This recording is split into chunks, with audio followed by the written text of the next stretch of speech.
Ionic equilibrium start कर रहे हैं। एक एक बात को प्रॉपरली सीखते चले जाना बच्चे। आयोनिक इक्विलिब्रियम, लिसन केयरफुली, ध्यान से सुनो भाई। आपने आयोनिक इक्विलिब्रियम में करना क्या है, सबसे पहले आपको कंडक्टर, नॉन कंडक्टर और इंसुलेटर वर्ड नॉन कंडक्टर में मिला दो। कंडक्टर और नॉन कंडक्टर में डिफरेंस करना है, ठीक है जी। आयंस की वजह से जो इक्विलिब्रियम हो उसको बोलोगे आयनिक इक्विलिब्रियम, ऐसे लिख लेते हैं। Equilibrium due to ions. फिर मैं आपको वही पुरानी बातें रिपीट करूंगा कि हम फोकस करें कि हमारे पास क्वालिटी मटेरियल कितना है। क्लियर? तो कंडक्टर क्या हुआ, दो वर्ड्स हैं सिर्फ, कंडक्ट्स इलेक्ट्रिसिटी। कंडक्ट्स इलेक्ट्रिसिटी, जो इलेक्ट्रिसिटी कंडक्ट करे उसको बोलोगे आप कंडक्टर, ठीक है जी। अब आपके पास अगर हमने इलेक्ट्रोकेमिस्ट्री पढ़ा होता ना तो इस टॉपिक को हम उठाते ही ना, सीधे हम ओस्टवा डाइल्यूशन थ्योरी पे चलते। तो कंडक्टर वो हुआ जो इलेक्ट्रिसिटी कंडक्ट कर रहा है। इतनी बात तो क्लियर हो रही होगी सब बच्चों को। अब जो मैं कह रहा हूं, जो इलेक्ट्रिसिटी कंडक्ट कर रहा है, क्लियर, उसके दो टाइप होंगे, कंडक्टर के दो टाइप होंगे। एक आपके पास होएगा इलेक्ट्रॉनिक कंडक्टर, ठीक है जी, और दूसरा आपके पास होएगा इलेक्ट्रोलाइटिक कंडक्टर। इलेक्ट्रॉनिक कंडक्टर का मीन क्या हुआ, कंडक्टेंस ड्यू टू इलेक्ट्रॉन्स, और इलेक्ट्रोलाइटिक का मतलब क्या हुआ, कंडक्टेंस ड्यू टू आयंस। तो हमारा इलेक्ट्रॉनिक कंडक्टेंस वाली लाइन तो यहीं खत्म हो गई। इलेक्ट्रोलाइटिक कंडक्टेंस आगे चल पड़ा, अगर आप मेरे को सुन पा रहे हो तो इलेक्ट्रोलाइटिक कंडक्टेंस के हमारे पास नेक्स्ट जो कंडक्टर्स हैं उसका क्लासिफिकेशन फर्दर कर रहे हो। एक होंगे आपके पास वीक, दूसरे आपके पास होंगे स्ट्रॉन्ग, ठीक है जी। एक बार फिर रिवीजन कर दूं, आयोनिक इक्विलिब्रियम का मतलब क्या है, इक्विलिब्रियम ड्यू टू आयंस, पहली बात। कंडक्टर क्या हुआ, जो इलेक्ट्रिसिटी कंडक्ट करे। जो इलेक्ट्रिसिटी कंडक्ट करे हमारे पास वो दो टाइप का है, electronic conductors and electrolytic. Electronic conductor कौन हुआ, जो इलेक्ट्रॉन की वजह से करे। इलेक्ट्रोलाइटिक कौन हुआ, जो आयंस की वजह से करे, ठीक है जी। अब आपको ये सीखना है, जो इलेक्ट्रोलाइटिक कंडक्टर है वो वीक और स्ट्रॉन्ग दो पार्ट्स में क्लासिफाई हो गया। वीक और स्ट्रॉन्ग दो पार्ट में क्लासिफाई हुआ तो आप इस बात को समझो कि जो वीक है उसका, अगर आप पीछे एक वर्ड सीख कर आए थे, डिग्री ऑफ डिसोसिएशन, अब थोड़ा सा टर्म मैंने बदल दिया, डिग्री ऑफ आयोनाइजेशन क्या हो जी, वेरी लेस, उसको आप वीक बोल दोगे। और जिसका डिग्री ऑफ, जिसको अल्फा से लिखेंगे हम लोग, डिग्री ऑफ आयोनाइजेशन को हमने किससे लिख लिया, अल्फा से, ठीक है। डिग्री ऑफ आयोनाइजेशन जिसका अप्रोक्सीमेट 1 हो, मतलब जो 100% अप्रोक्सीमेट क्या होता हो, आयोनाइज होता हो या डिसोसिएट करता हो, उसके लिए हमने टर्म लिख लिया है स्ट्रॉन्ग इलेक्ट्रोलाइट। वीक के कम से कम 5-6 एग्जाम्पल जरूर याद रखो। फॉर एग्जाम्पल अमोनियम हाइड्रोक्साइड, ये एक वीक बेस है। अगर इसको तरीके से क्लासिफाई करना चाहते हो तो ऐसे कर लेते हैं जी, ध्यान से सुनना। मैंने पता क्या किया, इसके अंदर वीक एसिड, जिससे तुम्हें आगे जाकर काम आसान रहेगा, वीक बेस, ओके, और इसके अंदर स्ट्रॉन्ग एसिड, और इधर क्या रख दिया आपने, स्ट्रॉन्ग बेस। तो इन बातों को सुनकर आप समझ पा रहे हो क्या चल रहा है बोर्ड पे। चलो, अब आपके पास जो वीक एसिड है, इसके वीक एसिड है, इसका example hydrogen cyanide is very weak acid.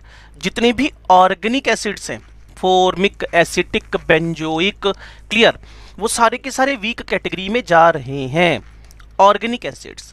Similarly H2CO3, clear है। कार्बोनिक एसिड, जो पेप्सी कोक पीते हो ना, पिछले चैप्टर सॉल्यूशन में हेनरीज लॉ में हमने एप्लीकेशन सीखा था, formation of the carbonated water, ये कार्बोनिक एसिड बनता है वहाँ, ठीक है जी।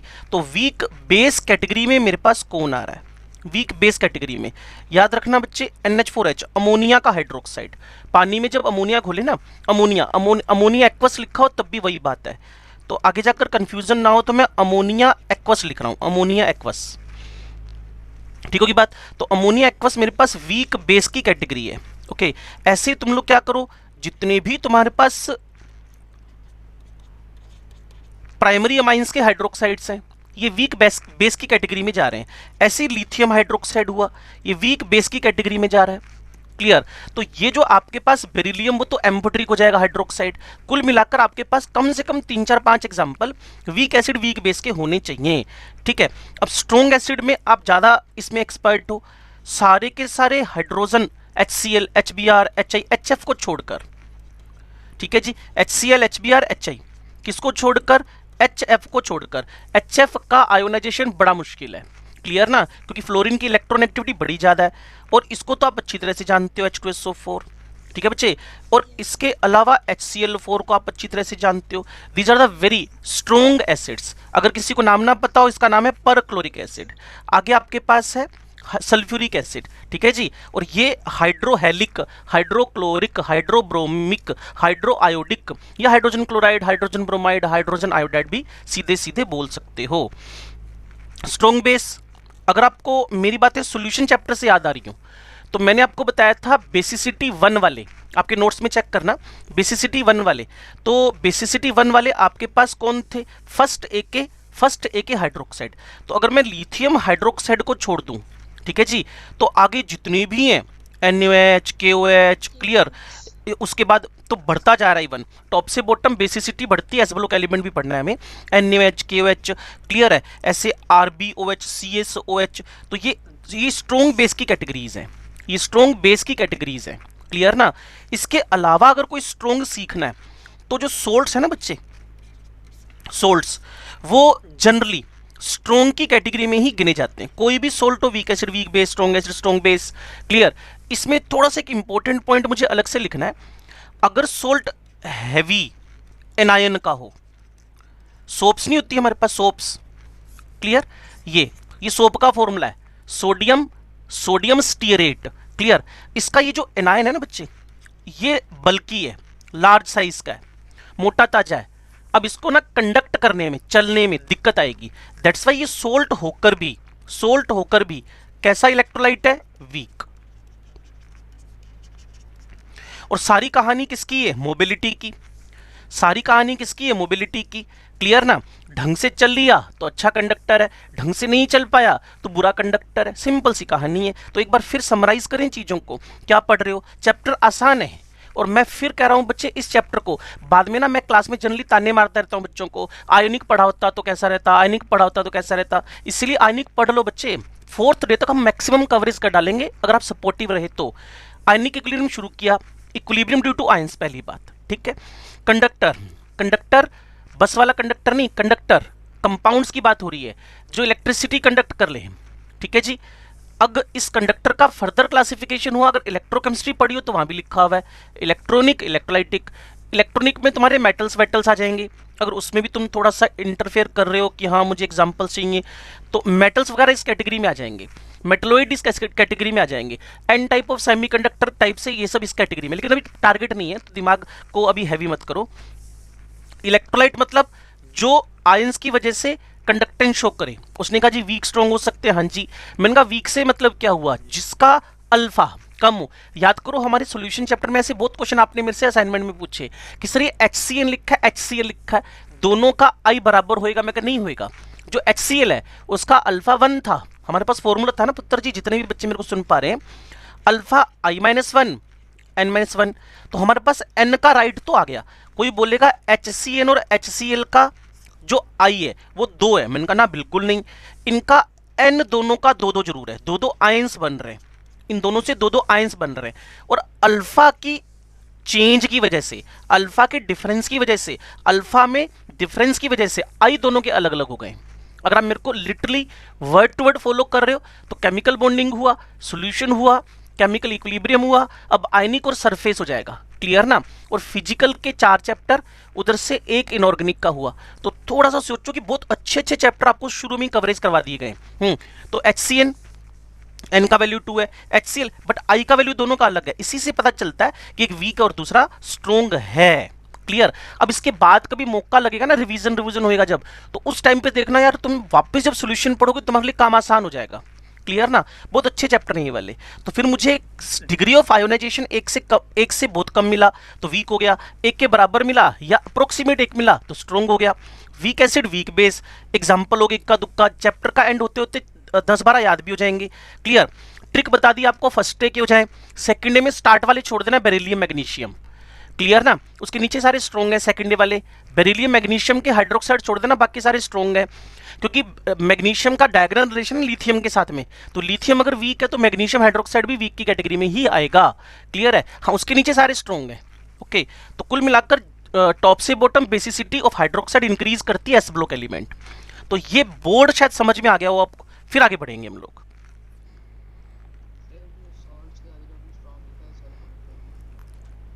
सोल्ट, मुझे जितने भी सोल्ट्स हैं ना, चाहे वो weak acid weak base, strong acid strong base, जितने भी सोल्ट्स हैं, those all are considered as a strong electrolytes. हाँ उनका अल्फा 1 है ना स्ट्रॉन्ग इलेक्ट्रोलाइट, अल्फा 1 या अप्रोक्सीमेट 1, NaCl हुआ, KCl हुआ, इवन अमोनियम सल्फेट हुआ, चाहे अमोनियम एसिटेट हुआ।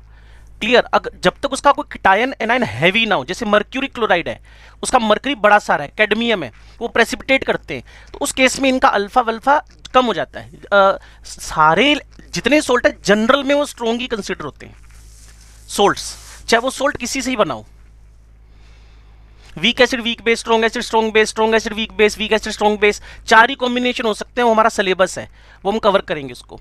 अगर इस पे आप हाँ भरो तो मैं आगे बढ़ूँ। ठीक है जी, पूछो जी, बिल्कुल पूछो, मोस्ट वेलकम। मैंने ऐसा कुछ नहीं बोला, मैंने बोला फर्स्ट डे के हाइड्रोक्साइड की बेसिसिटी 1 है, मैंने ये नहीं बोला, मैंने उल्टा नहीं बोला, मैंने कहा जिनका बेसिसिटी 1 है वो स्ट्रॉन्ग है, मैंने ऐसा कभी नहीं बोला। LiOH पहले नंबर पे आ रहा है, मैं यूं बोल सकता हूँ if the size increases of the metal then basic nature increases, मैं ऐसा बोल सकता हूँ, मुझे मेरी आत्मा को सेटिस्फेक्शन रहेगा, मेरी आत्मा मुझे तंग करेगी अगर ऐसा कुछ बोल गया जिनका बेसिसिटी 1 है वो स्ट्रॉन्ग है, ना ना ना ना ना।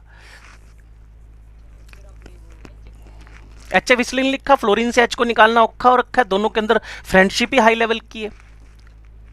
हाँ तभी तो मैं बोलता हूँ बच्चों को कि टीचर से कभी दोस्ती मत पालो, HF बन जाओगे,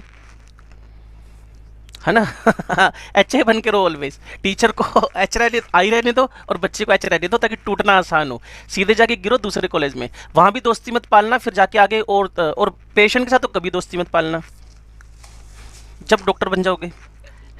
वही तो कह रहा हूँ, और क्या, कि मैं तो तेरे को जानता हूँ। है ना, तो कहीं भी दोस्ती नहीं पालनी है, कभी HF मत बनो, HA बने रहो ऑलवेज।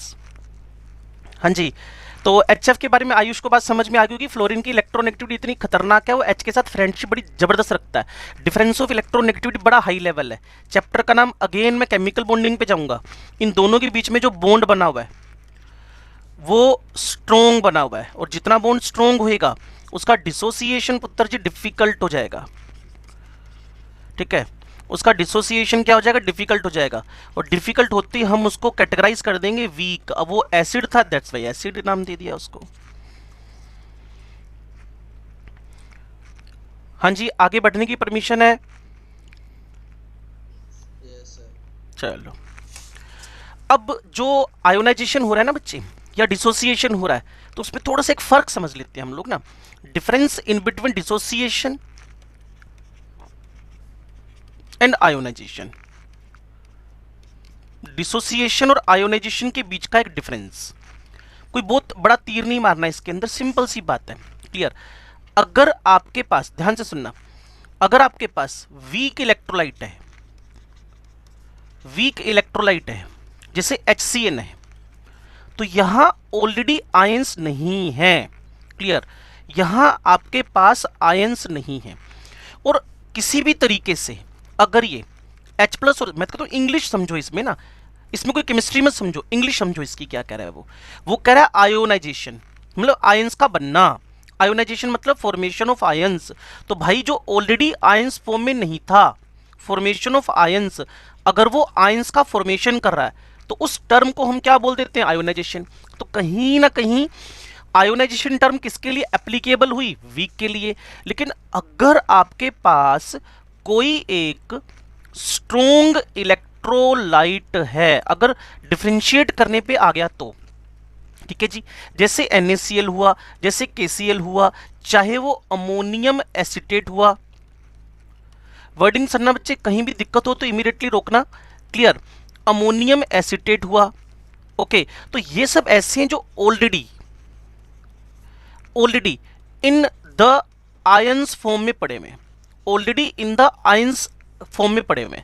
तो जब भी ये स्प्लिट होंगे, पानी वानी में डाल दो मान लो, ठीक है, पानी में डाल दो मान लो, तो पानी में स्प्लिट होंगे अगर, क्लियर, स्प्लिटिंग होने के बाद मैंने वर्डिंग क्या यूज करी, आयंस बनेंगे ना, आयंस तो ऑलरेडी थे, क्लियर, आयंस बनेंगे ना, आयंस तो ऑलरेडी थे, क्लियर। ये सिर्फ अपने आप को क्या कर रहे हैं, अगर वर्डिंग आपने सुनी मेरे को, तो ये खुद को स्प्लिट कर रहे हैं। उस स्प्लिट टर्म को ही हमने एक नाम दे दिया, आप सारे समझदार हो, it is known as the dissociation.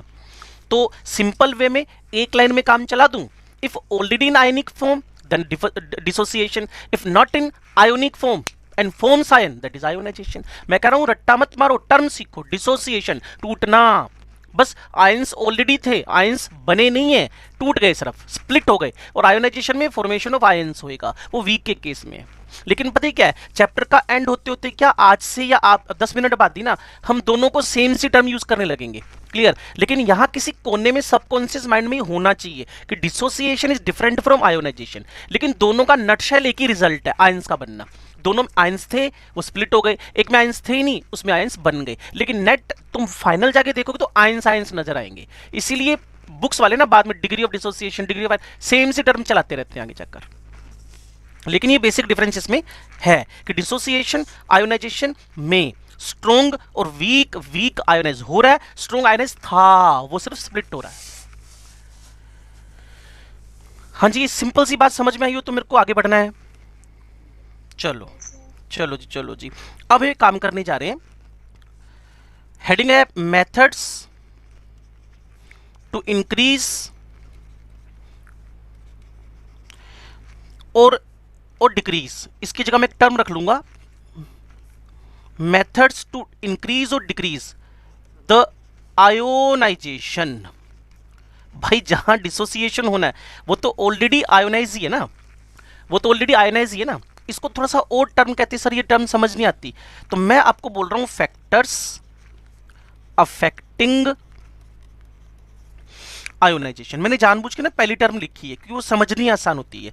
Factors affecting ionisation, dissociation को कौन अफेक्ट करेगा, वो तो ऑलरेडी आयोनाइज पड़ा हुआ है, वो तो ऑलरेडी आयंस फॉर्म में पड़ा हुआ है। तो इसमें मेरे पास सबसे पहले नंबर पे एक बड़ी इंपॉर्टेंट बात आ रही है, इसको आपको कई बार सुनना पड़ेगा इस नाम को, that is Oswald dilution theory.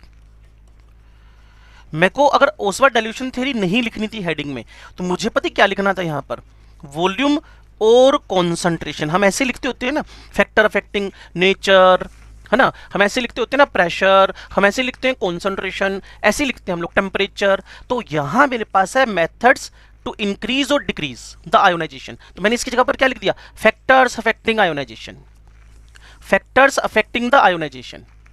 Factors affecting the ionization में सबसे पहले Ostwald dilution theory. Ostwald dilution theory के अंदर डाइल्यूशन टर्म जो है वो वॉल्यूम को इंडिकेट कर रही है। डाइल्यूशन टर्म किसको इंडिकेट कर रही है, वॉल्यूम को। मैं फिर आपसे कहूंगा जितने बच्चे क्लास में बैठे हैं प्लीज कॉन्सेंट्रेट रहना, क्लियर। अगर पिछले चैप्टर में कोई भी टॉपिक दिक्कत हो तो उसको अंडरलाइन करके रखो, टिक करके रखो, डाउट लिख के रखो, बहुत मौके मिलेंगे उसको वापस करने के रेफरेंस के साथ में। तो इसका जो पहला लाइन लिख रहा हूं ध्यान से सुनो, ये जो थ्योरी है, क्लियर, ये अप्लाई होती है सिर्फ और सिर्फ वीक पे। लो जी, पहला क्वेश्चन बन गया, out of the four which compound obey the Oswald dilution theory. बच्चा कहेगा वीक, वीक इलेक्ट्रोलाइट, क्लियर ना। क्यों, फिर वही पुरानी बात, अगर मैं degree of dissociation, degree of ionization में डिफरेंस नहीं सिखाता ना, तब तो तुम कहते स्ट्रोंग तो ऑलरेडी आयोनाइज्ड है, तो उसका क्या अफेक्ट करोगे, स्ट्रोंग ऑलरेडी, हाँ ऑलरेडी आयोनाइज्ड है, क्लियर ना, ये आपके पास ऑलरेडी आयोनाइज पड़ा हुआ है, तो उसमें क्या तुम कर लोगे, तुम्हें वीक पे ही ओस्वाल्ड डाइल्यूशन थ्योरी अप्लाई करनी है।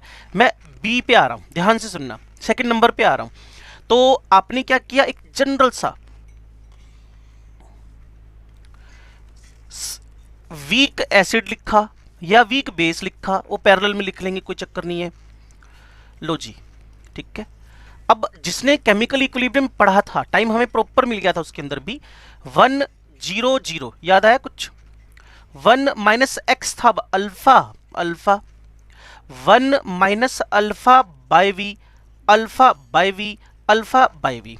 ये कौन है बच्चे? Initial moles. ये कौन है? Equilibrium moles. और ये इक्विलिब्रियम कॉन्सेंट्रेशन। ठीक है जी, बार बार ये बोलना जरूरी तो नहीं है, जागते रहो जागते रहो, जागे हुए हो ना? Very good.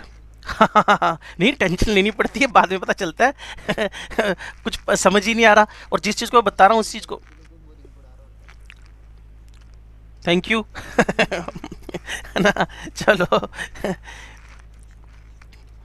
ये एनर्जी बूस्टर वर्ड्स होते हैं हमेशा, है ना, जो हमें रिजल्ट के बाद ही मिलते हैं, वैसे ड्यूरिंग क्लासेस तो कभी नहीं सुनने को मिलते। हाँ जी, ये आपके पास प्रोडक्ट्स न्यूमरेटर में आ गए। ठीक है जी, और यहाँ आपके पास रिएक्टेंट इन डिनोमिनेटर आ गए। बस मुझे केमिकल इक्विलिब्रियम की तरह वैल्यूज पुट करनी है। ठीक है जी, alpha by V, alpha by V, और यहां मैंने पुट कर दिया 1 माइनस अल्फा बाई वी। ठीक है जी, अब इसके बाद आपने के ए लिखा, अल्फा स्क्वायर वी स्क्वायर। देखो एक बात सुनो, एक बात सुनो, पीछे एक ट्रिक थी ना, super trick, X directly to V power delta N by two. वहां हमें शक था कि डेल्टा एन जीरो भी हो सकता है, प्लस भी हो सकता है, माइनस भी।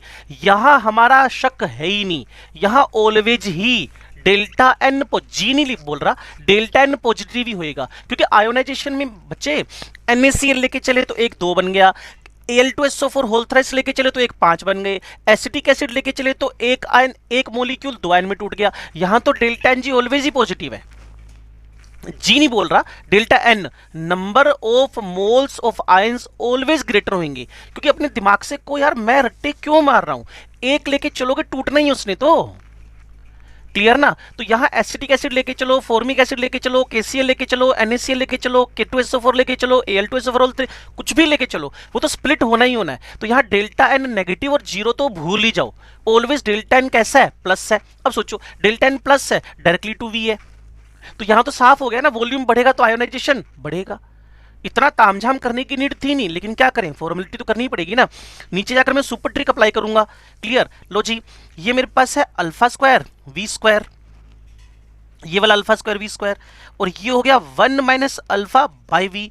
और बच्चे समझदार हैं, ये काट देंगे, बचेगा क्या? Alpha square 1 minus alpha V, और ऊपर से लगातार बोलते आ रहे हो weak weak weak weak weak weak weak, लगातार बोलते आ रहे हो। तो मेरे भाई 1 minus alpha is equal to क्या कर दिया? 1। क्लियर? तो आपके पास के ए इज इक्वल टू क्या आ गया? Alpha square by V. और क्या लिख सकते हो? Alpha square is equal to K into V. K A बोलना भूल गया मैं, के ए आप वैसे जानते ही होगे, it is acid dissociation constant. कुछ बातें ऐसी लगती हैं जैसे बताऊंगी बच्चों को, एसिड डिसोसिएशन, वैसे इक्विलिब्रियम कांस्टेंट ही है, प्रोडक्ट्स डिवाइडेड बाय रिएक्टेंट। तो alpha square is equal to K into V हो गया, और alpha is equal to root K into V हो गया। फाइनली फाइनली फाइनली फाइनली अब क्या करोगे? लिसन, यहां लिखा आपने again alpha directly proportional to the क्या हो गया? Root V. और इसी चीज को इतनी देर से बोले जा रहा हूं कि हमारी सुपर ट्रिक भी तो यही बोल रही थी, हमारी जो ट्रिक थी वो भी तो यही बोल रही थी। क्या बोल रही थी वो? एक्स लिखा हुआ था, वी पावर था, डेल्टा एन बाई 2 था। अब जी नहीं लिख रहा क्योंकि गैस नहीं है यहाँ। क्लियर? प्रोडक्ट में कितने बने? 2। रिएक्टेंट कितना था? 1। डिफरेंस क्या आ गया? 1। तो बच्चे सुपर ट्रिक से भी तो ये रिजल्ट आया, X is directly proportional to root V. तो अब आप वापस हेडिंग पे जा रहे हो, अब आप वापस हेडिंग पे जा रहे हो, उस हेडिंग में साफ लिखा हुआ है, क्या लिखा हुआ है? ओसवार्ड डाइल्यूशन थ्योरी। उससे ऊपर की हेडिंग में क्या लिखा हुआ है? वो कह रहा है फैक्टर्स अफेक्टिंग द आयोनाइजेशन। तो अभी एक बात बड़ी इजीली समझ में आ रही है, अगर मैं किसी भी वीक का वॉल्यूम बढ़ाऊंगा, बच्चे सीख कर चलना, फिर कह रहा हूं यार ये इलेक्ट्रोकेमिस्ट्री में तंग करेंगी बातें जाकर, वहां फिर आ रहा है वो आपने सुना होगा ना, DHO इक्वेशन, डिबाई हकल और सेंगर इक्वेशन। क्लियर? वहां भी तो यही बात कर रहा है, what is the effect of concentration, अब बोल रहा है what is the effect of volume. हाँ, तो कनेक्ट करो चीजों को, जिसकी 11th अच्छी है, केमिकल आयनिक इक्विलिब्रियम, आगे जाकर इलेक्ट्रोकेमिस्ट्री वगैरह इजीली सीख जाओगे। तभी तो 11वीं से 12वीं बच्चा शिफ्ट होता है ना, 12वीं नंबर सडन उसके इंक्रीज कर जाते हैं, 50 से 70 नंबर का पक्का उसके रिजल्ट में गैप आता है, पक्का आता है, बढ़ते हैं मतलब कम नहीं होते। क्लियर? तो अल्फा डायरेक्टली प्रोपोर्शनल टू क्या लिखा आपने? Root we. वॉल्यूम बढ़ाया तो मैंने लिख दिया इस बात को। क्लियर? किसके लिए? For weak electrolyte. for weak electrolyte. Okay, with volume increases, degree of the ionization is also increases. Degree of ionization भी इंक्रीज करना शुरू कर गया। ठीक है जी, तो ये कंक्लूजन निकला। अगर इस कंक्लूजन को थोड़ा सा उल्टा बोलना है तो वॉल्यूम की जगह पर कॉन्सेंट्रेशन लिखना लो। वीक इलेक्ट्रोलाइट का कॉन्सेंट्रेशन अगर बढ़ा दिया तो डिग्री ऑफ आयोनाइजेशन क्या करेगा, डिक्रीज, क्योंकि बच्चे समझदार हैं। वी का रेसिप्रोकल क्या होता है, सी, तो इसी को मैंने क्या लिख दिया है, अल्फा। क्लियर, अल्फा डायरेक्टली है बट रूट ऑफ 1/c है।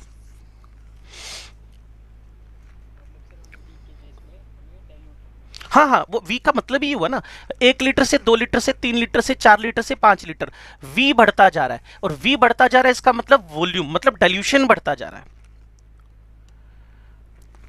क्लियर, कई बार अब ये समझना है, जब मेरे पास v इनफाइनाइट हो जाए, इस पे भी बड़ी लड़ाई होती है, चैप्टर का नाम है आपके पास इक्विलिब्रियम, सॉरी इलेक्ट्रोकेमिस्ट्री। जब v इनफाइनाइट हो गया ना तो अल्फा इज इक्वल टू क्या हो गया, 1 हो गया। कितना बढ़ा सकते हो, 100% से ऊपर तो किसी को आयनाइज कर नहीं सकते ना। कोई बोलेगा मेरे 200% नंबर आए, मैंने कहा 200% नंबर का मतलब क्या, 200% इंप्रूव हो सकते हैं कि 720 नंबर आए थे, क्लियर, पहले 70 नंबर थे अब 210 हो गए, तो उसका इंक्रीज इतने का हो गया। मैं ये कह रहा हूं कि अगर आप बोलते हो कि आपका 100% नंबर आए, 200% नंबर आते कैसे हैं मेरे को समझ नहीं आता। 100% नंबर आना 720 में 720 आ गए। कोई कह रहा अल्फा 1 हो गया, तो ठीक है ना, इससे ऊपर तो हो नहीं सकता ना, अल्फा 2 हो गया। अल्फा 2 तो एक सबसे बड़ी बकवास है, अल्फा 1 मतलब 100%, बात खत्म। तो जब कभी वॉल्यूम इनफाइनाइट होएगा, अब देखो वॉल्यूम इनफाइनाइट का मैं बच्चों से मतलब पूछता हूं, अल्फा 1 हो गया, वी मैंने इनफाइनाइट कर दिया फॉर वीक। आप समझते हो वी इनफाइनाइट का मतलब क्या, लिटरल मीन क्या है, बाद में क्वेश्चन आना ही आना है। वी इनफाइनाइट का मतलब क्या है, चलो करो इंटरेक्शन 1-2 मिनट। नहीं नहीं, वी इनफाइनाइट तो हो सकता है ना, वी इनफाइनाइट का मतलब क्या है,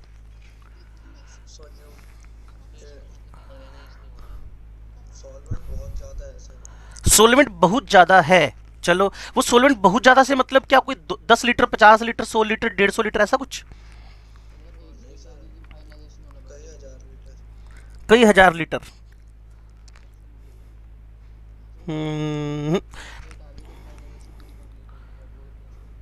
हाँ, ये शाश्वत की बात को ना, हाँ जी हाँ जी बोलो। हाँ वो ठीक था, वो ठीक था, मेरा जो क्वेश्चन था वो बीच में सिर्फ शाश्वत के थ्रू एक छोटा सा आंसर मेरे पास आया है। क्लियर, मैं चाहता हूं वी इनफाइनाइट को समझो। वी इनफाइनाइट का मतलब पता है क्या हुआ, वो वॉल्यूम जिसपे अल्फा 1 हो गया, वो 2 लीटर भी हो सकता है, वो 1 लीटर भी हो सकता है। ये मत को वी इनफाइनाइट का मतलब कई हजार लीटर समुद्र, ना ना ना ना ना ना ना, ना। ये सबसे बड़ी गलतफहमी किसी भी बच्चे की। किसी भी इलेक्ट्रोलाइट का आयोनाइजेशन जब अल्फा बराबर 1 हो गया, चाहे वो 2 लीटर है, चाहे वो 2 लीटर है, तो उस इलेक्ट्रोलाइट के लिए उसको ही इनफाइनाइट वॉल्यूम माना जाएगा। उल्टा सोचना है कि हाँ एग्जैक्टली क्योंकि अल्फा 1 से ऊपर तो हो ही नहीं सकता ना।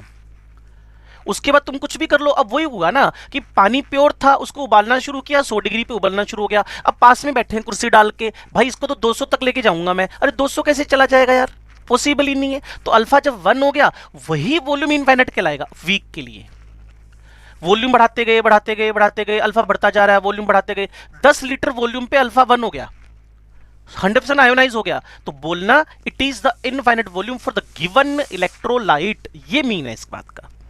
वो 1 लीटर पे भी हो सकता है, वो 200 ml पे भी हो सकता है, वो 10 लीटर पे भी हो सकता है, वो 100 लीटर पे भी हो सकता है, लेकिन ऑलवेज 100 लीटर इसका मतलब है, ये ऐसा नहीं है। ये इलेक्ट्रोकेमिस्ट्री की लाइन थी जो मैंने यहां बोली आपको। उल्टा सोचना है कि जहां अल्फा 1 हो गया, that volume of the weak is considered as infinite. नहीं, के जीरो कैसे हो जाएगा यार, के तो मैक्सिमम होएगा।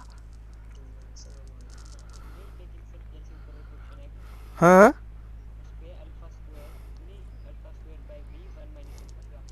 हाँ हाँ हाँ हाँ हाँ हाँ, नहीं वो तो ठीक है, मेरा कहना ये है, जब आप ये किसके लिए अप्लाई था पुत्र जी, जब तुमने अल्फा बराबर 1 कर दिया ना, तुम स्ट्रोंग पे आ गए ना, तो तुमने अप्लाई नहीं किया ना सारी चीजों को। ये सारी थ्योरी ही हमने किसके लिए अप्लाई की है, वीक के लिए। तो हम स्ट्रोंग का नाम लगाकर तो ये काम करने वाले हैं नहीं ना। वो तो बाय डिफॉल्ट मान के चलते हैं के ऑफ द स्ट्रोंग क्या है, हाई है। के जीरो होना तो बिल्कुल ही ब्लंडर हो जाएगा। के जीरो का मतलब क्या हुआ, इसका मतलब जितने भी तुम्हारे पास स्ट्रोंग है सबका के जीरो है है ना। तो ऊपर से एक बड़ी सिंपल सी बात बोली गई थी, it is applicable only on weak electrolyte. तो अब परमिट करो तो मैं आगे बढ़ूं।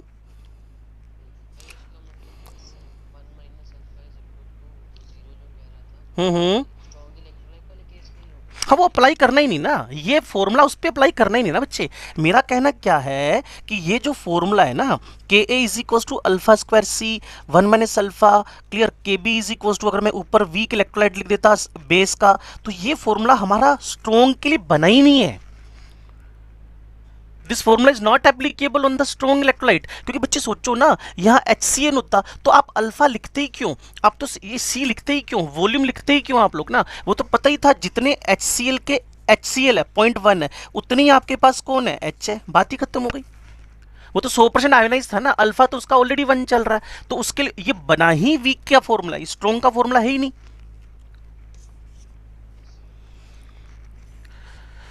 लो जी, आयोनाइजेशन को अफेक्ट करने वाला मेरे पास एक दूसरा फैक्टर और आ रहा है, जिसको हम बोलते हैं common ion effect.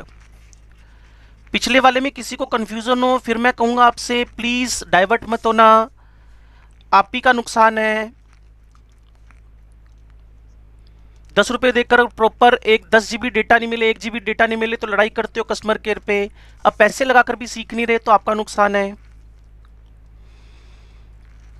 Common ion effect की बात हो रही है बच्चे, फैक्टर अफेक्टिंग द आयोनाइजेशन का common ion effect. Listen carefully, आपने पीछे ली चैटलियर प्रिंसिपल सीखा होगा, ठीक है ना।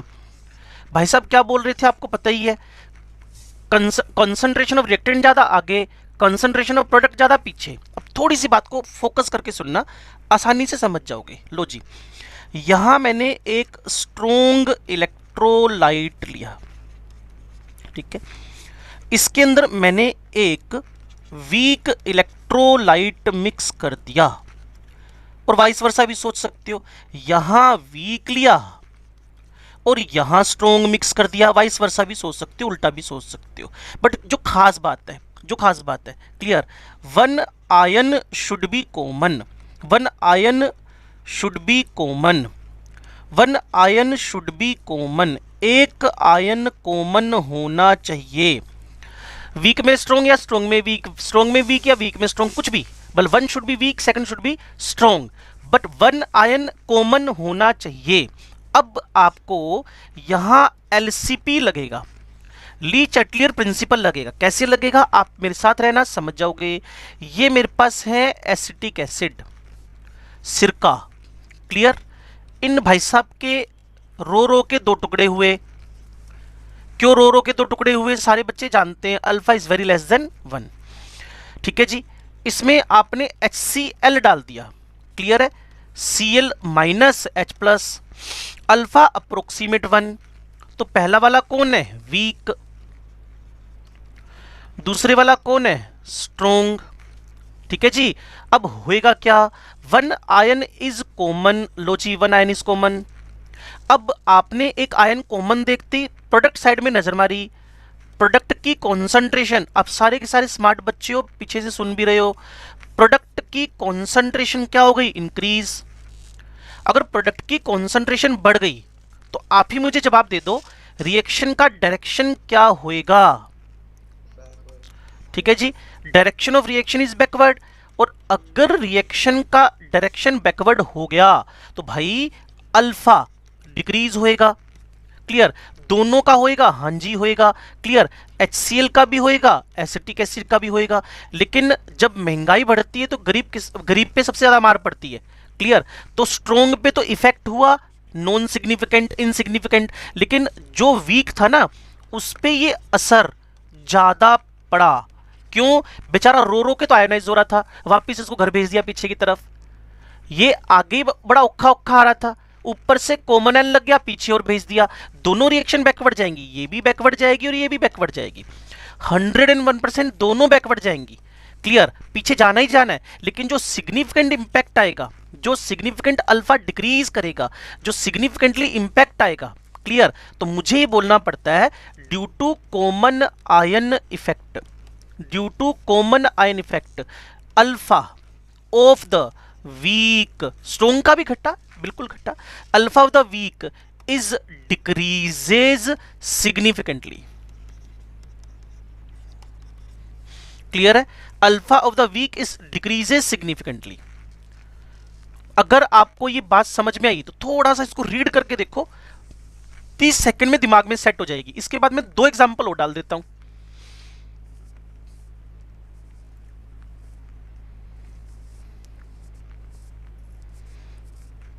बोलो जी.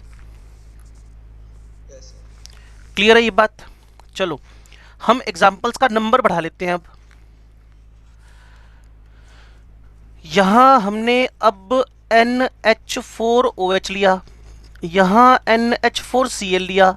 पहले वाला वीक बेस है, दूसरे वाला एक सोल्ट है और सोल्ट जनरली स्ट्रोंग होते हैं. आयोनाइजेशन हुआ, ये रो के आयोनाइज हो रहा है. और ये रो के क्या, इसका तो टेंडेंसी है, ये तो रहता ही आयनिक फॉर्म में एग्जिस्टेंस दिखाता है अपना. अल्फा वेरी लेस 1 और अल्फा अप्रोक्सीमेट 1. अब क्या लग गया जी? Common ion. कॉमन आयन, और कॉमन आयन होने से दोनों का डायरेक्शन पीछे की तरफ चला गया. लेकिन सिग्निफिकेंटली अल्फा डिक्रीज हुआ. अल्फा का सिग्निफिकेंट डिक्रीज हुआ. किसके लिए? बिल्कुल परफेक्ट लाइन बोली बच्चे ने, NH4OH के लिए. अगर कभी लेबोरेटरी में गए हो ना, वैसे होता नहीं ऐसा कभी, हम 12वीं पास भी कर जाएं तो नंबर वैसे ही चढ़ जाते हैं हमारे, आउट ऑफ 30. क्लियर? तो उसमें एक सोल्ट एनालिसिस हुआ करता था. सोल्ट एनालिसिस किया किया किया किया किया किया नहीं, लंबा तो था लेकिन उसमें ना कुछ खास बातें थी, वो सुनो. इस चैप्टर का पार्ट है वो, ध्यान से सुनना मेरी बात को. अब एक्चुअल में होता क्या, 2 मिनट लगेंगे मेरे को पूरे. ओरिजिनल सॉल्यूशन बनता है. लेबोरेटरी में जाते हैं ना, टीचर आपको कुछ कागज में बांध के, पुड़ियां बांध के दे देता है, भाई देखो ये सोल्ट है, एनालिसिस करो कौन सा सोल्ट है. तो सबसे पहले उसको आप डिस्टिल वाटर में डालकर ना एक ओरिजिनल सॉल्यूशन बनाते हो, जिसको बोलते हैं OS. Original solution. ठीक है? फिर उसके अंदर आप ना सबसे पहले या तो जीरो ग्रुप टेस्ट करना है, जीरो ग्रुप टेस्ट करना है, जीरो ग्रुप, तो फ्यू ड्रॉप्स ऑफ NaOH डालते हो, few drops of NaOH. NaOH डलता है ना उसके अंदर, NaOH. तो मान लो तुम्हारे पास जीरो ग्रुप की टेस्टिंग हो रही है. हो सकता है आप में से, आपको हो सकता है कुछ बच्चों को पता हो, जीरो ग्रुप का मेंबर है ammonium. Zero group periodic table का नहीं, सोल्ट एनालिसिस का. जीरो ग्रुप सोल्ट एनालिसिस का. तो वहां तुमने जैसे ही NaOH डाला ना, तो टीचर ने आपको मान लो अमोनियम क्लोराइड या फिर अमोनियम सल्फेट या फिर तुम्हें अमोनियम फॉस्फेट, कुछ भी अमोनियम का सोल्ट दे रखा था, वीक प्लस स्ट्रॉन्ग, कुछ भी ऐसा था. तो जैसे तुमने NaOH डाला ना, स्ट्रॉन्ग वाला. क्लियर? मूवी के अंदर कभी भी किसी वीक को छुड़ाना हो तो स्ट्रॉन्ग भेजना पड़ता है ना. कोई वीक फंसा हुआ है, क्लियर ना, जो मूवी का जो विलेन है उसने किसको उठा रखा है? वीक को. और स्ट्रॉन्ग जाएगा, फिर हीरो जाएगा, वहां आंधी आएगी, फिर उसको छुड़ा लाएगा, है ना, ऐसे ही होता है ना. तो स्ट्रॉन्ग गया और वीक छूट गया, ये स्ट्रॉन्ग गया और वीक छूट गया, तो अमोनियम निकलता है ना, तो स्मेल आती है अमोनिया की. वहां तो वहां कंफर्मेशन दे देते हो कि यार इसमें जीरो ग्रुप है. और जो बात मैं बोल रहा हूं ये बेकार नहीं जाने वाली. सेम पीब्लो का एलिमेंट ग्रुप नंबर 15 अमोनिया के अंदर ही लाइन पढ़नी है हमने, हमारी NCERT में लाइन है ये वाली. क्लियर? जीरो ग्रुप की टेस्टिंग, तो कोई लाइन बेकार नहीं जाएगी आपकी लाइफ में ना, सब काम ही आएंगी. तो अमोनिया सोल्ट के अंदर जैसे NaOH डाला, अमोनिया बाहर निकली, स्मेल से अमोनिया, हाँ जी जीरो ग्रुप हो सकता है. फिर कुछ कंफर्मेटिव टेस्ट है, नेसलर रिएजेंट डाल के. अब उसके बाद पता है क्या करते हो आप लोग? हल्का सा हीट करके उसमें डालते हो HCl. तो HCl पता है क्या करता है? AgHgPb पहले ग्रुप के मेंबर है. बस यहां खत्म करूंगा बात, ये पर्टिकुलर जो मैंने 2 मिनट मांगे थे आपसे, AgHgPb. क्लियर है? ये AgHgPb. तो इनके व्हाइट कलर के PPT अगर आ गए व्हाइट PPT दिख गया, हाँ, ये फर्स्ट ग्रुप हो सकता है. नहीं आए, क्लियर, तो उसका फिल्ट्रेट करके सेकंड ग्रुप में 8 मेंबर हैं, उनको टेस्टिंग. फिर वो भी ना आए, उनके भी कलर याद करने पड़ते हैं, उसको भी मैंने कोड बना के बच्चों को याद करवा रखा है. थर्ड ग्रुप में आकर फिर फेक है, Fe एल्यूमिनियम क्रोमियम. क्लियर ना? वो भी ना आए, फिर चौथे ग्रुप में जाना पड़ता है. तो चौथे ग्रुप का जहां मुझे पहुंचना था, चौथे ग्रुप का ग्रुप रीजेंट ये वाला है. क्लियर ना? चौथे ग्रुप के अंदर तो मुझे करना क्या है? कॉमन आयन इफेक्ट को यूज करना है. कॉमन आयन इफेक्ट को जब मैं यूज करता हूं तो मेरे को पता चलता है कि जो वीक है, वीक उनका आयोनाइजेशन, नटशेल बात ये हुई कि वॉल्यूम अल्फा बढ़ाएगा वीक का, और कॉमन आयन इफेक्ट अल्फा घटाएगा वीक का, इतनी सी कहानी है। हाँ जी बच्चे लगेगा, लेकिन वो दोनों ही बेचारे कमजोर हैं। अल्फा तो उसमें कोई इफेक्टिवली कोई एक पर्टिकुलर कॉमन एंड इफेक्टिवली आ नहीं पाएगा ना। यहाँ तो इफेक्टिवली अमोनियम क्लोराइड ने अमोनियम दे दिया तो सिग्निफिकेंटली कॉमन एंड इफेक्ट आ गया। तुम्हारी बात को यस है, कॉमन एंड इफेक्ट तो आएगा ही आएगा, लेकिन तुम स्टडी क्या करोगे, कोई इफेक्टिव आयन आकर कॉन्सेंट्रेशन बढ़ाए तो सही। आपने कहा कॉन्सेंट्रेशन बढ़ी, किसकी वजह से बढ़ी, अमोनियम क्लोराइड की वजह से बढ़ी ना। कॉन्सेंट्रेशन बढ़ी, मेरी बात सुनो ना, अमोनियम क्लोराइड है तुम्हारे पास, अमोनियम हाइड्रोक्साइड है, ठीक है, वो 1 मोल पर लीटर है, 1 मोल पर लीटर है, लेकिन अमोनियम हाइड्रोक्साइड है, अमोनियम तो तुम्हारे पास उसका मुश्किल से 1% भी नहीं है। तो अमोनियम क्लोराइड ने जाकर ढेरों अमोनियम दे दिए, प्रोडक्ट की कॉन्सेंट्रेशन बढ़ गई, रिएक्शन बैक साइड चली गई, वो जो 1-1.5% दे रहा था ना अमोनियम हाइड्रोक्साइड अमोनियम, वो भी बैक साइड चला गया। तो आपकी बात को 100% सपोर्ट है कि वीक में वीक डालोगे कॉमन एन आएगा, लेकिन सिग्निफिकेंटली कॉन्सेंट्रेशन किसकी बढ़ेगी, ये बात आपको यहां इफेक्ट करेगी। जबकि वीक में स्ट्रॉन्ग क्यों डाला, वीक में स्ट्रॉन्ग क्यों डाला, वीक में स्ट्रॉन्ग क्यों डाला, इसलिए डाला क्योंकि अमोनियम ऑलरेडी पहले से थे, और स्ट्रॉन्ग में वीक डाल दिया तो अमोनियम पहले से थे, वीक में स्ट्रॉन्ग डाल दिया तो अमोनियम आ गए, कॉन्सेंट्रेशन ऑफ प्रोडक्ट बढ़ी, फिर रिएक्शन बैक साइड गई। लो जी, अब ऐसे और भी इफेक्ट हो सकते हैं, लेकिन मुझे अभी दो ही बातों पे आपसे बात करनी थी। ओस्वा डाइल्यूशन थ्योरी, वॉल्यूम बढ़ेगा, अल्फा बढ़ेगा, और दूसरी बात अगर कॉमन एन इफेक्ट है तो अल्फा घटेगा। ऐसी, हाँ बोलो।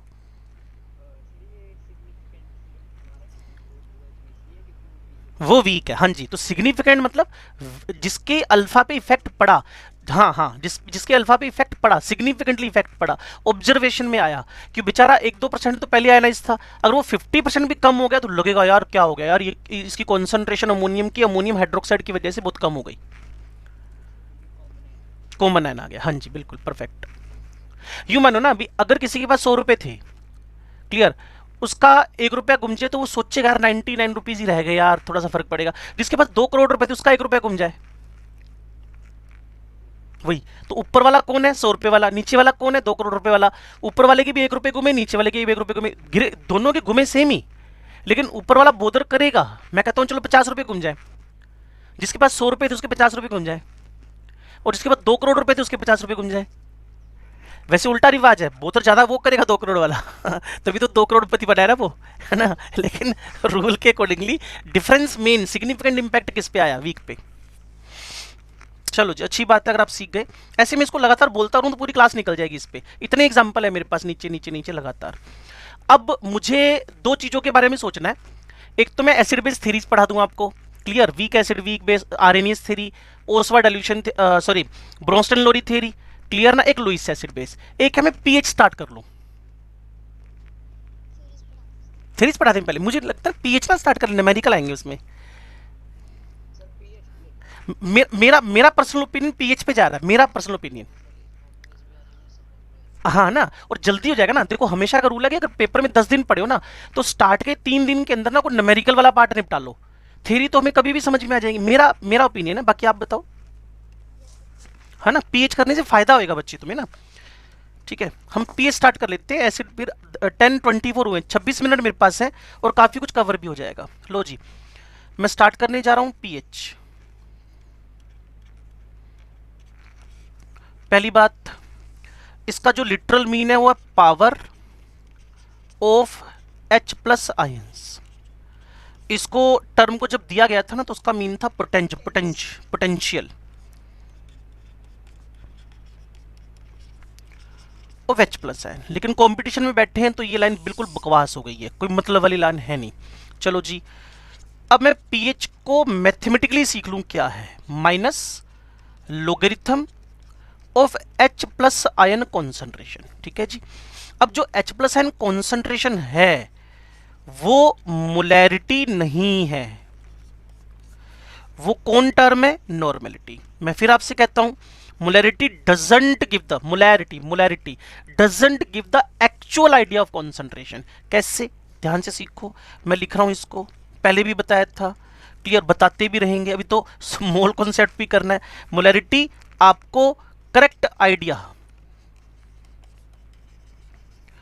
करेक्ट आइडिया अबाउट, ये क्या हो रहा है भाई, करेक्ट आइडिया ऑफ कॉन्सेंट्रेशन नहीं देती, जबकि normality correct idea of the concentration देती है। कैसे जी? मान लो 1m H2SO4 है, 1m तो कितने H प्लस है, कितने 2mH प्लस है, 2mH प्लस है। तो मैं तो आपको H2SO4 बताऊंगा ना, आप H2SO4 को सीधे यहां पुट करोगे, आंसर गलत निकल आएगा। लेकिन अगर मैंने 1n H2SO4 लिखा, 1 नॉर्मल, तो आपको पता है इसके अंदर 1m या 1n ही कौन है, H प्लस आयन है। ये यहां 1m H प्लस और 1n H प्लस। तो इसीलिए मैं बार बार कह रहा हूं, जब आप H2SO4 की मोलैरिटी यूज कर रहे हो, जब आप H2SO4 की मोलैरिटी यूज कर रहे हो, तो आपको H प्लस का एग्जैक्ट आइडिया नहीं मिल रहा। लेकिन जब आप नॉर्मलिटी यूज कर रहे हो तो आपको exact idea about the H plus ion मिल रहा है। दैट्स वाई, कहां बच्चे, ये वाला ये वाला ये वाला, हाँ 1n ने तो एक ही बात हुई ना, 1n H2SO4, हाँ जी, तभी तो 1n ही है ना, तभी तो 1n लिखा है ना बच्चे, 1m का तो यूज कर लिया ना मैंने। मैं इसको यहां करता हूं, इसी को वापस लिखूंगा, एक बार इसको डिलीट करता हूं आपके लिए, ध्यान से सुनना मेरी बात। मैंने H2SO4 लिखा, ठीक हो गया, मैंने 2H प्लस लिखा, ठीक हो गया, मैंने सल्फेट लिखा, बस टर्म वही लिखूंगा। ये 1m में, ये 2m में, ये 1m में है ना, ठीक है। और अगर मैंने इसी चीज को फिर लिखना शुरू किया, H2SO4 लिखा,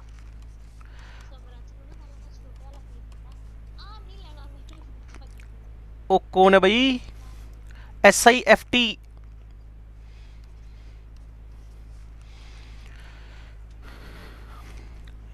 इसको म्यूट करो भी, ये कौन है, शिफ्ट SIFT,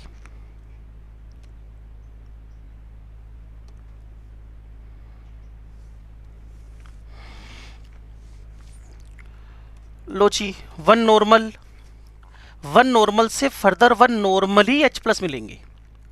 जब यहां 1 नॉर्मल लिख के चल रहे हो ना, तो बाय डिफॉल्ट पता क्या लिख के चल रहे हो तुम, लो मैं और हेल्प करता हूं आपकी, वैसे पुरानी बात है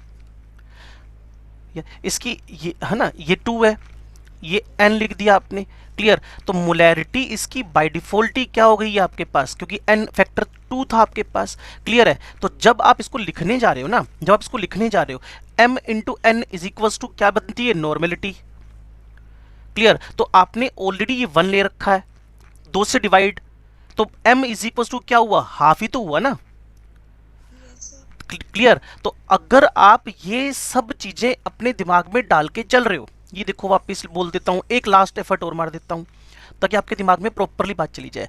1m H2SO4 का मतलब क्या हुआ, 2n H2SO4, ठीक है, m बाय 2 H2SO4, हो सकता है अब की बार तो समझ ही जाओ, 1n H2SO4, ठीक है। जब 1m H2SO4 लेके चले तो 2m H प्लस साइंस मिले कि नहीं मिले। लेकिन जब m बाय 2 H2SO4 लेके चले तो 1m H प्लस मिला कि नहीं मिला। अब अगर इस बात की मैं तीसरी बार बार बार मोड बदल के लिख रहा हूं कि ताकि कोई बात तो है जो समझ में आ जाए, 1m H2SO4 2n H2SO4, क्योंकि हमें एक फॉर्मूला पिछले चैप्टर से पता है, molarity multiply with n factor is equals to normality. अगर मैं 1m लेके चलूंगा तो बाय डिफॉल्ट 2n लेके चलूंगा तो मैं 2m H प्लस बनाऊंगा। अगर मैं m/2 लेके चलूंगा तो 1n लेके चलूंगा तो मैं कितने H बनाऊंगा, 1 ही बनाऊंगा। सो ये भी 1, फोकस करना, ये भी 1, ये भी 1, ये भी 1, ये भी 1, लेकिन ये m/2 ये 1 है, तो इसका मतलब मोलैरिटी से exact information about H plus नहीं आई। सो नॉर्मेलिटी, जितनी नॉर्मेलिटी उतने H प्लस होंगे, जितनी नॉर्मेलिटी उतने OH होंगे, नॉर्मेलिटी n। तो इसका मतलब normality will give the exact idea of H and OH while the molarity will give the incorrect idea. So हम नॉर्मेलिटी ही चलाएंगे, मोलैरिटी चलाएंगे ही नहीं। अगर आपको ये बात समझ में आ गई तो फायदा आगे जाने का। तभी मैं कह रहा था इसको पहले दिन ही स्टार्ट करने का बड़ा जबरदस्त बेनिफिट मिलने वाला आप लोगों को। जूम आउट इन, इसको और छोटा करूं या बड़ा करूं इसको? बस इतनी थी ये, और कुछ है ही नहीं इसमें। ये देखो, हाँ जी हाँ जी, हाँ हाँ, मैं बताऊंगा अभी, इसको शुरू होते ही बताऊंगा, इस लोग के बारे में सारी इन्फॉर्मेशन दूंगा आपको ना। वैसे सिंपल बच्चे, मैथमेटिकल कैलकुलेशन का तरीका है और कुछ नहीं है। जैसे तुम्हारे पास ना तुमसे सोल्व नहीं हो रहा, क्या 2 पावर 5 सोल्व नहीं हो रहा, तो 2 पावर 5 को सोल्व करने का तरीका है 5 log 2, आंसर आ जाएगा।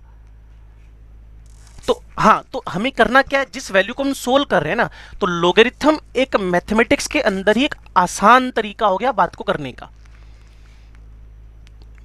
क्लियर ना? और लोगरिथम जब तक नहीं सीखा तब तक डिफिकल्ट लगता है, लेकिन सीख लो तो दुनिया का सबसे आसान काम यही लगता है।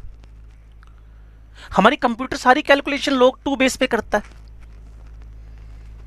हम अपने पेज पे सारी कैलकुलेशन log 10 बेस पे करते हैं, log 10 बेसिस।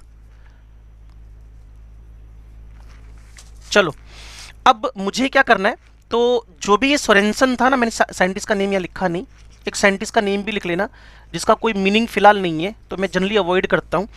मुझे याद है मैंने लिख दिया, सोरेंसन ने ये H+PH निकालने का जो मुसीबत थी हमारे गले में डाली थी। Clear? PH is equal to minus log H+IN। इतनी बात समझ में, मेरा जो फोकस चल रहा था उसको समझे आप लोग? चलो जी, तीसरी बात की तरफ बढ़ते हैं, POH। ठीक है जी, minus logarithm of the hydroxide.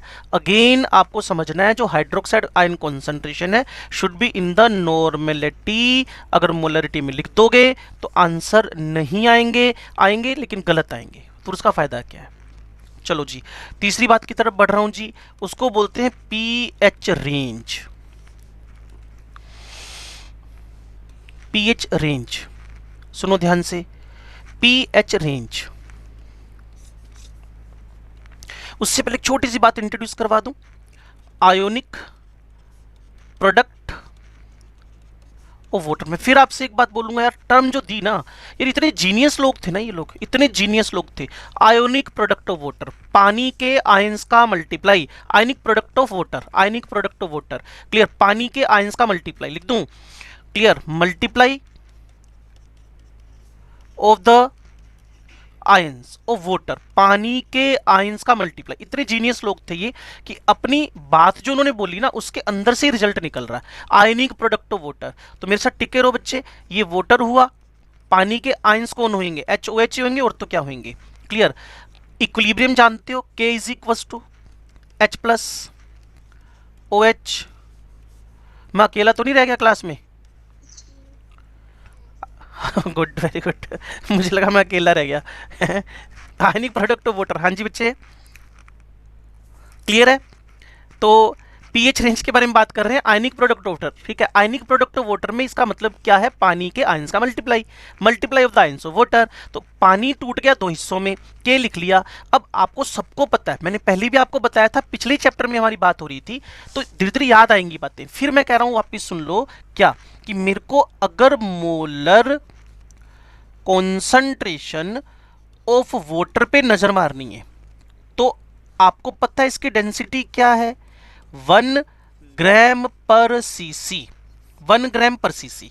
ठीक है जी, अगर मैं इसको मोल पर लीटर लिखता हूं, मोलर कॉन्सेंट्रेशन, मोल पर लीटर, इसका मतलब बताऊं क्या हुआ? मोलर कॉन्सेंट्रेशन ऑफ वाटर का मतलब how many moles in 1 litre. फिर कह रहा हूं प्लीज रटना मत यार, क्रैम मत करना, इनको क्रैम करके बैठोगे तो जब इनऑर्गेनिक आएगी तब करेंगे क्या? कोशिश तो वहां भी 90% मैं आपको सिखाई दूंगा, 10% क्रैमिंग है तो वो 10% के लिए दिमाग बचा के रखो ना, क्यों कचरा भर रहे हो दिमाग के अंदर? Clear? PH range, pH range मैं क्या कर रहा हूं, आयनिक प्रोडक्ट ऑफ वाटर पे एक इंट्रोडक्शन हुआ, what is the ionic product? पानी के आयंस का मल्टीप्लाई, सिंपल। फिर एक दूसरी बात आ गई, molar concentration of water, molar यार यूनिट क्या होती है? मोल पर लीटर। 1 लीटर पानी में कितने मोल हैं? तो निकाल लेते हैं 1 लीटर पानी में कितने मोल है। 1 लीटर पानी मतलब 1000 ग्राम। और मोल निकालने का तरीका क्या होता है आपके पास? By 18, mass by molecular mass, mass by molecular mass. और आपको बताया था ना पीछे 55.5, मोल पर लीटर। मैं फिर कह रहा हूं प्लीज क्रैमिंग मत करना। अगर कोई पूछ ले how many moles in 1 litre, आपने कहा मेरे को क्या निकालना है, मोल पर। अरे मोल पर लीटर तो कॉन्सेंट्रेशन होती है, molar concentration of the water. तो मोलर कॉन्सेंट्रेशन ऑफ वाटर क्या हुआ, 1 लीटर में कितने मोल हैं, मोल्स पर लीटर। तो 1 लीटर में 1000 ग्राम होता है, 1 ग्राम पर सीसी। तो आपको इतनी बात जब पता चल जाए तो भाई ये कॉन्सेंट्रेशन तो बड़ी ज्यादा है, H2O का ये जो वैल्यू है ये तो बड़ी ज्यादा है, ये वाली। तो हमने पता है क्या किया, हाई कॉन्सेंट्रेशन जिसमें कोई बहुत बड़ा चेंज नहीं होता उसको यहां मल्टीप्लाई कर दिया, ये H प्लस OH लिख दिया, फिर मैंने इसी को KW लिख दिया, क्लियर। और ये मैंने कलेक्टिवली H प्लस OH का मल्टीप्लाई करके आपको दिखा दिया। और इसकी वैल्यू अभी मैं नीचे बोर्ड पर लिखूंगा, उससे पहले आप अपने दिमाग को तैयार करो। कर क्या रहे हो, पीएच की रेंज देख रहे हैं।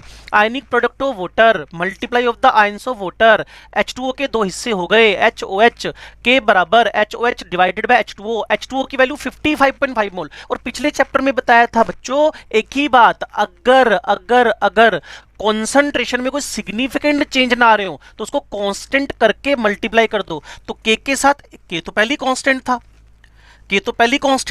ये भी कांस्टेंट, दोनों के मल्टीप्लाई को आपने किससे लिख दिया, KW से। क्लियर ना। अब जो बात मैं आपसे कह रहा हूं प्लीज फोकस करना, और कोई डाउट हो तो अगले 2 मिनट बाद मेरे से डिस्कस करना। लो जी, आपको पता है जब पानी टूट रहा होगा तो ये प्रोसेस एंडो या एक्सो, डिसोसिएशन हो रहा है, ये आयोनाइजेशन हो रहा है, ये बोलो जी बोलो, endo. Very good very good, सारे बच्चे बोले तो मजा आ जाता है, क्लियर। और फिर मैं कह रहा हूं कि सुनते रहना भी ध्यान से, क्लियर। वो एक बच्चा था, क्या था उसका नाम, SIFT, वो कॉन्सेंट्रेट है कि लीव लूव कर गया,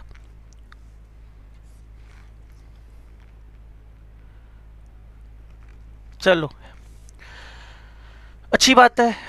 फिर मैं बार बार बोलता हूँ ना, पढ़ना लिखना वाली सोल डिसीजन होता है, इसमें आप किसी को पढ़ा नहीं सकते लिखा नहीं सकते, थोड़ा सा मेरे को सपोर्ट करना बच्चे। अगर मैं टेम्परेचर बढ़ाऊं, व्हाट अबाउट द KW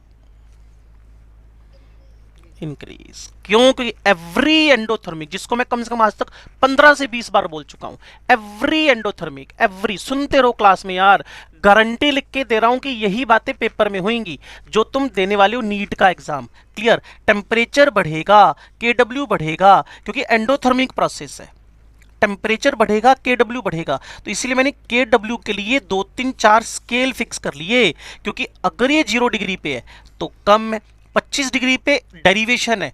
किसी ने प्रदीप बुक पढ़ी हो अगर 12वीं क्लास में, तो वहां इलेक्ट्रोकेमिस्ट्री चैप्टर में कोल राउश का 5वां एप्लीकेशन है जहां उसने KW की वैल्यू डिराइव करके दे रखी है,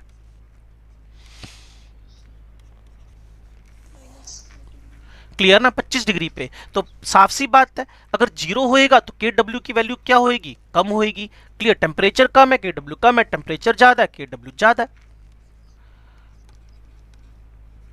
ये अप्रोक्स वैल्यूज है, KW 10⁻⁻13, KW 10⁻⁻12, और ये वेंटोफ इक्वेशन से निकाली हुई है, क्लियर। 10⁻⁻15। समझे भी क्या लिख दिया मैंने बोर्ड पे, और ये क्यों लिख दिया इसका एक्सप्लेनेशन अभी मैं अगले पेज पे ले रहा हूं। अगर इस पे किसी को ऑब्जेक्शन है तो आप मेरे से बात करो।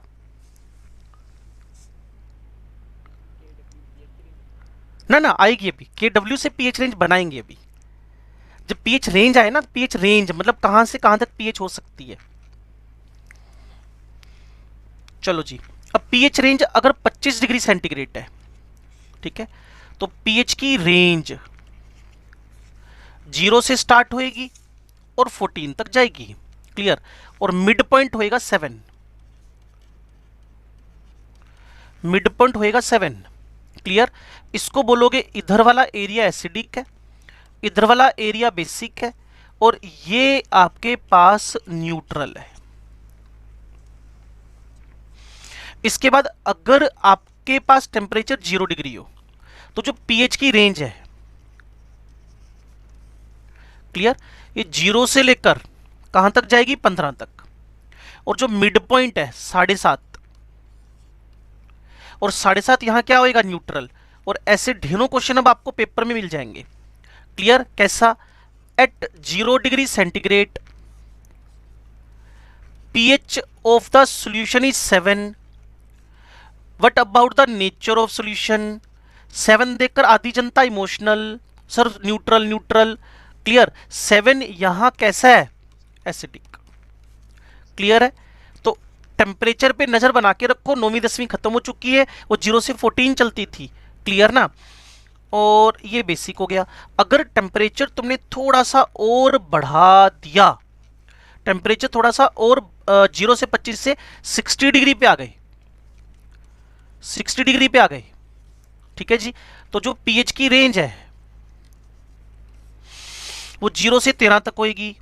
0 से 13 में 6.5 जो होएगा वो न्यूट्रल और मिड पॉइंट होएगा, न्यूट्रल और मिड पॉइंट होएगा। न्यूट्रल और मिड पॉइंट का जो 6.5, मान लो इसी पे फिर क्वेश्चन पूछ लिया, eight 60 degree centigrade, 60 degree centigrade पे पीएच की वैल्यू 7 है। What about the nature? Clear? Now it is basic. ऐसे छोटे मोटे क्वेश्चन बस आपको नजर जिस पे बना के रखनी है, आपको जिस पे नजर बना के रखनी है वो है टेम्परेचर, आपको जिस पे नजर बना के रखनी है टेम्परेचर, आपको जिस पे नजर बना के रखनी है वो है टेम्परेचर। इसको पीएच रेंज बोलते हैं। अब शायद आप समझोगे मैं पीछे मगजमारी क्यों कर रहा था, आयोनिक प्रोडक्ट ऑफ वाटर की हम डिस्कशन क्यों कर रहे थे।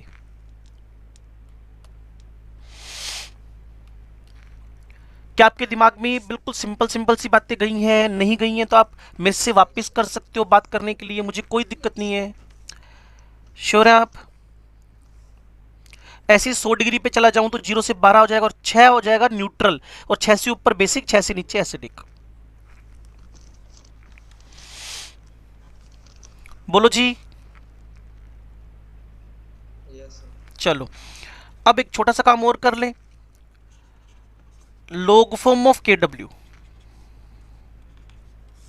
फिर उसके बाद हम इसको अप्लाई करने चलेंगे, strong acid strong base, weak acid weak base, log form of the log form of the KW। ध्यान से सुनना भाई, यहां मैंने लिखा KW, यहां मैंने लिखा H प्लस, क्लियर, और यहां मैंने लिख दिया OH। ठीक है जी। फिर मैंने दोनों साइड से इसका लोगेरिथम लिया, और शायद बच्चों को पता हो log x इंटू वाई को क्या लिखते हो, log x plus log y, और log x अपॉन y को क्या लिखते हो, ठीक है, log x minus log y। पता है ना ये बात? तो चलो मान लो नहीं पता थी तो आज पता चल गई है कि log x इंटू वाई को क्या लिखना है, log h OH के मल्टीप्लाई को क्या लिखना है, log h प्लस, क्लियर है, प्लस log OH। इतनी बात समझ में आती है? अब हम क्या करते हैं, दोनों साइड का माइनस से मल्टीप्लाई, मल्टीप्लाई ऐसा क्यों कर रहे हो, माइनस लोग की तरफ पहुंचाना ना, पीछे डेफिनेशन थी आपके पास, मल्टीप्लाई विद नेगेटिव, दोनों साइड को नेगेटिव से मल्टीप्लाई कर दो, माइनस लोग KW माइनस लोग H प्लस माइनस लोग OH, माइनस लोग KW माइनस लोग 10⁻⁻14। KW की वैल्यू तो पता ही है, जनरल 25 डिग्री सेंटीग्रेड पे काम कर रहे हैं हम लोग। आपको पता है माइनस लोग H प्लस को क्या लिखते हैं, पीछे था ना, पीएच, शुक्र है।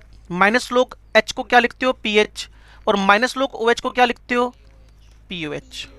ठीक है जी। और इसको सोल्व करना है किसी को तो मेरे साथ आ जाओ।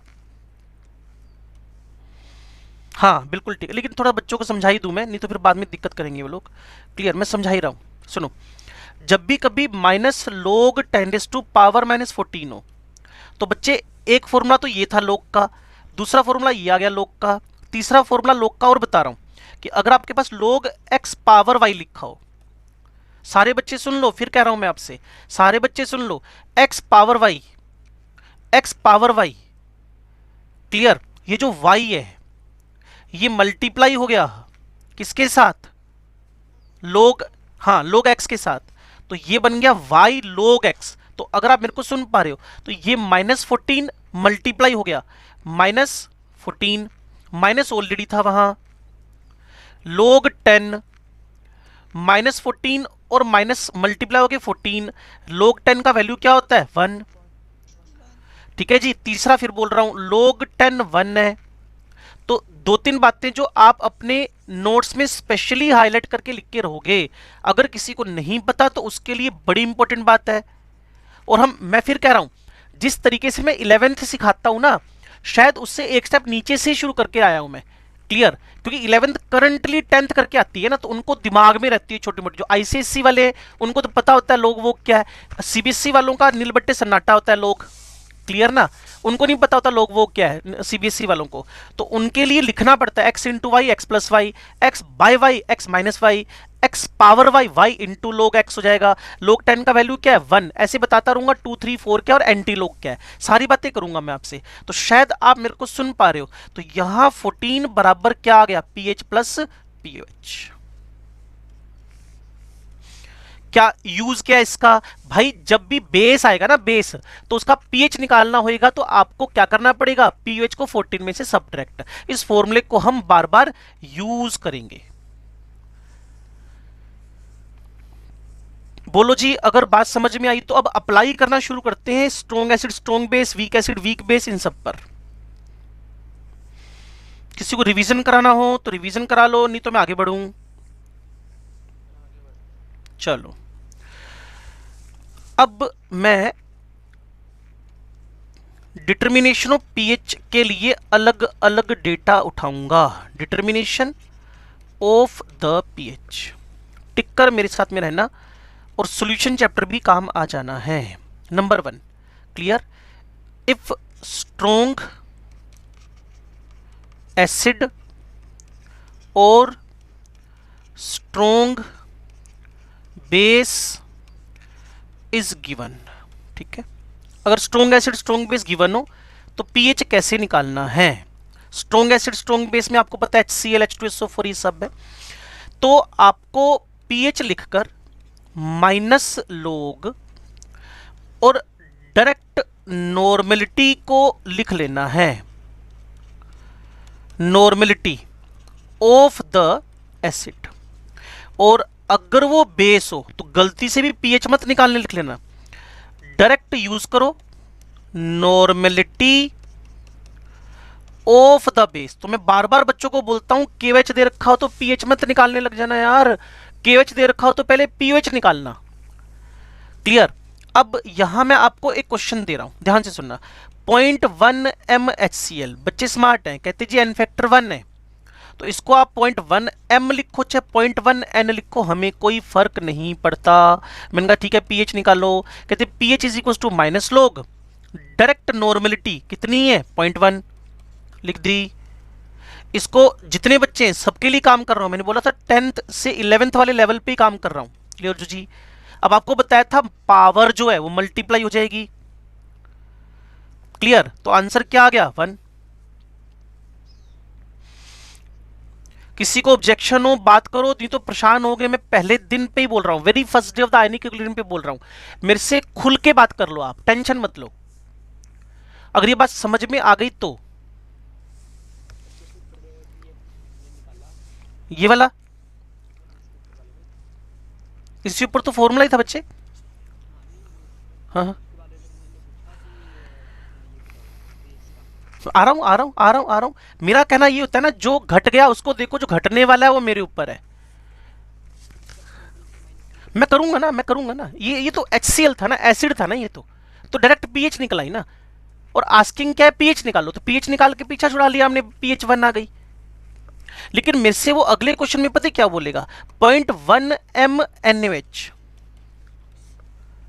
क्लियर। 0.1 NaOH में उसको तुमने कन्वर्ट कर लिया, तो ये है ना, ये NaOH। तो आयुष यहां पहले पीओएच निकलेगा, बेस है ना, ये बेस है ना, बेस। तो इसीलिए मैं कई बार, हाँ जी हाँ एग्जैक्टली एग्जैक्टली एग्जैक्टली एग्जैक्टली। तो तुम पीओएच लिखोगे, माइनस लॉग लिखोगे, सीधे नॉर्मलिटी को यूज कर लोगे। और 0.1 मतलब क्या होता है, 10⁻⁻⁻1।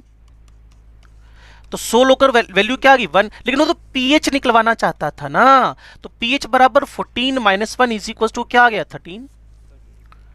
क्लियर। तो इसीलिए मैं कई बार ना जो 11th वाले बच्चे हैं उनको बोलता हूं कि पहले चेक करो एसिड या base, check the strong acid और स्ट्रॉन्ग बेस। क्लियर। अगर आपके पास एसिड बेस स्ट्रॉन्ग है, उसके बाद molarity should be converted to normality. तो यहां आपको एन फैक्टर चेक करना है, ये चेकलिस्ट है भाई। हाँ, तीसरे नंबर पे जाकर आपको एसिड है तो डायरेक्ट पीएच निकाल के परे मारना है, और बेस है बेस। क्लियर। तो पीएच निकालना है और उसके बाद 25 डिग्री सेंटीग्रेड पे 14 में से पीओएच को सब्ट्रैक्ट करके पीएच निकाल लेनी है। ये चेकलिस्ट है। check acid base, molarity should be converted to normality by multiply with n factor, and then after अगर एसिड है तो pH निकलेगी, और बेस है तो पहले pH निकलेगी, देन 14 में से सब्ट्रैक्ट करके pH निकलेगी। हाँ, फिर 15 कर लोगे उसको ना, 15, और उस पे ना KW देगा। आज तक का रिकॉर्ड है, जितने भी 2020 तक के पेपर हैं, KW की वैल्यू ऑलवेज लिखी आती है, क्योंकि ये कांस्टेंट है, उसको देना ही पड़ेगा। वो हो सकता है हमारे क्वेश्चंस के अंदर KW जानबूझ के मिस कर दें, लेकिन पेपर में जरूर आएगा ये। आपको पता है हम टाइम ओवर कर चुके हैं 2 मिनट, तो इसके बाद का डिस्कशन कल चलेगा बच्चे। ठीक है जी। तो हाँ जी बोलो बच्चे। एन फैक्टर 2 होएगा, छोटा वाला एन फैक्टर, और नॉर्मलिटी जो पेपर में देगा। चलो ये क्वेश्चन भी कर ही देता हूं मैं। एन फैक्टर उसका सॉल्यूशन चैप्टर में लिखा था पुत्र जी मैंने। ये जैसे आपको दिया 0.1 MH2SO4, ठीक है। तो सबसे पहले पहचान लो ये स्ट्रॉन्ग एसिड है, पहली चेकलिस्ट पास हो गई। उसके बाद चेकलिस्ट में molarity should be converted to normality, तो मल्टीप्लाई विद 2। तो अब 0.2 इसकी नॉर्मलिटी, यहां पहुंच गए। तीसरी चेकलिस्ट एसिड, तो सीधा पीएच निकाल के परे मारो। क्लियर। माइनस लोग 0.2, ठीक है जी। इसको ऐसे लिख सकते हैं, माइनस लोग 2 इंटू 10⁻⁻1। और इसको भी सोल्व करना मैं सिखा दूंगा कल आपको, क्योंकि आज आपने ठीक ठाक सा काम खींच लिया है। 1 माइनस लोग 2, और लोग 2 की वैल्यू क्या है 0.3010। काइनेटिक्स में आनी है हमारे। ये वाला जो पार्ट है ना सोल्व करना, मैं आपको और सिखा दूंगा, ये वाला पार्ट, ये वाला पार्ट। तो हरमन का क्वेश्चन था N factor of the H2SO4 that is 2। ठीक है जी। तो क्या मैं लीव करूं?